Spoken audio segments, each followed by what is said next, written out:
Hello and welcome to today's Get Ready With Me to Get Lobotomized. First, I'm going to try this sunscreen from Trader Joe's that was recommended to me because lobotomized or not, I don't want skin cancer. I'm immediately suspicious of this because I know that from the ingredients, it's dimethicone, and I don't mind dimethicone. I don't have reactions to it or anything, but this might not be the best for under makeup because for sunscreen to work, you need to put a generous amount.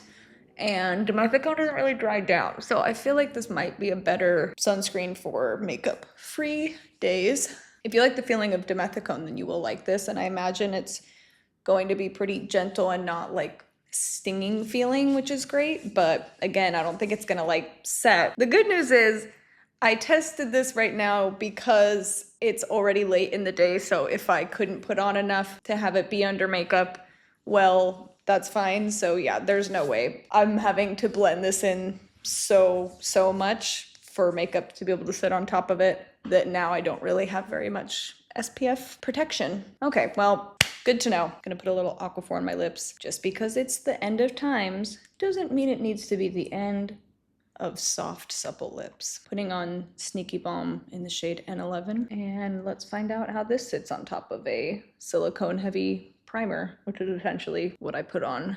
Seems pretty good to me. What are your favorite SPFs right now, guys? I'm struggling. Well, let me clarify. I'm struggling to find one that is a good price that I like. I know there's some expensive ones that are good, but it just feels so insane, the pricing. That's why I wanted to try this Trader Joe's one, because it's pretty reasonable. And I'll probably use it in the summer for like beach days if I'm not gonna put on any makeup. Honestly, I don't think I need concealer for my lobotomy. I'll let you know if they tell me to go home and cover up my dark circles first. I would like a little flush of color, but something that looks natural. So I'm using the shade Rose from the lip and cheek line. I was in China over the holiday break and I bumped into a family from Australia in the customs line. And we got to chatting, and after a few minutes of pleasantries, they were like, so, like, what's going on over there? And I was like, couldn't tell you. Now I'm using Mood Lighting Light just to add a little glow. I'm probably gonna want the glow on my face when the glow leaves my eyes after I've been lobotomized. Poet and I didn't even know it. I'm gonna fill in my brows with the Anastasia Taupe brow powder that I'm pretty much using until I get around to making my own brow powder that's actually the right shade. I'm just filling in my brow spots. I've got little spots in there. I'm enjoying my new haircut. While I will concede that it is a touch Farquadian, it is a means to an end. I do want to keep growing it out longer, but I had a mullet, and not like a cute Kristen Stewart mullet, but just a growing out the buzz cut mullet. It looked real scraggly, so I'm happy to have some shape restored, even if it is the shape of Farquaad's hair. Got absolutely roasted by my child about my haircut. Oh, a loud sound is happening and I apologize for that, but I don't think there's anything I can do about it. Welcome to New York City. New York City. Anybody watch What We Do in the Shadows? You should. Yeah, I got roasted by my child. I got this haircut and I was like, Caspian, I got a haircut when I came home. And he was like, oh, nice. And I was like, oh, do you like it? And he was like, not really. And I was like, oh, okay. Well, he was like, it's not my favorite. And I was like, damn, okay, well, that's fine. I like it. And I was like, but you know, I do feel like it looks a lot better than before though. And he was like, oh yeah, it looks way better than before. And I was like, oh, damn. He's like, yeah, no, it looks bad, but just like not as bad as before when it looked even worse. And I was like, ugh. Damn. He's a very sweet boy. That made it even worse, actually. That he's not just like a little shit, but he's such a lovely human being. I was like, stings even more. I'm gonna use the Sigma Cool Neutrals palette because I'm a cool, neutral gal, not because it is in front of me and accessible. I'm using the shade Brazil on my eyelids. And I'm using one color only because I don't want to do more stuff. Done. Go and get my lobotomy with eyeshadow on one eye. Gonna put a little bit of Brazil underneath.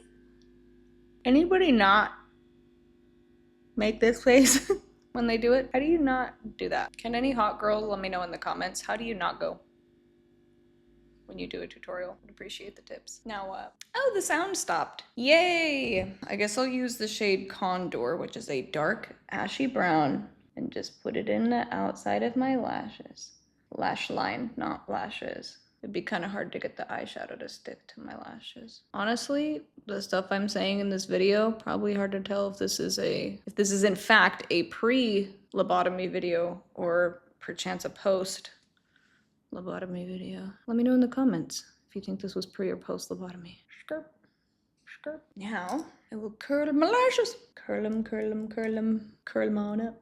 Curl them on up. Yesterday I was having an important business meeting about business, and we got on the topic of what cartoons we thought were hot as children, because that's the type of business I'm in. Obviously we talked about Shang from Mulan, the fox from Robin Hood, Lion in the Lion King movie, the sequel. And I kept saying, like, they knew what they were doing, and it's weird that they did that to us as kids. They knew what they were doing, and it was weird of them. And right after that call, I opened up Instagram to a reel from a person that I don't follow and have never seen their content before about whether or not we were supposed to find cartoon characters hot as children. And in it, they referenced all of those characters that I just said, including the lion from the Lion King sequel. And I was just like, you know what? I'm getting a lobotomy. But what I actually want to talk about is The Great Mouse Detective. First of all, Basil of Baker Street can get it all day and all night.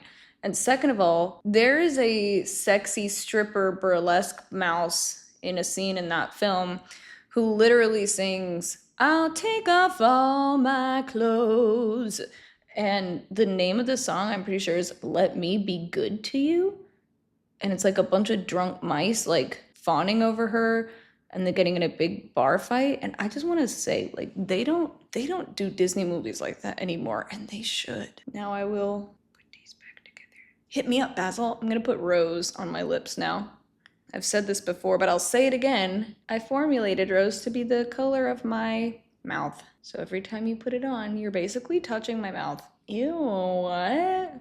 So think about that for a second.